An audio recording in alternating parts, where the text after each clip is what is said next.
Пути расширения международных связей в цирковой индустрии. В рамках международного фестиваля «Мамонтенок» в Якутске состоялся форум. В мероприятии приняли участие представители Беларуси, Китая, Вьетнама и других азиатских стран.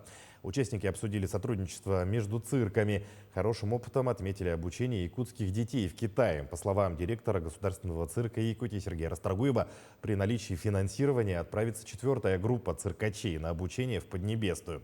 Вопросы заполненности зала также волнуют циркачей, поэтому участники не обошли стороной и вопросы качества программ.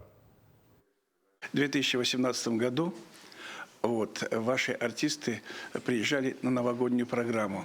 И это было что-то, так сказать, невероятное. Наши зрители были просто счастливы увидеть вот это вот все, так сказать, действие, которое вы, ваши артисты, предложили нашим зрителям.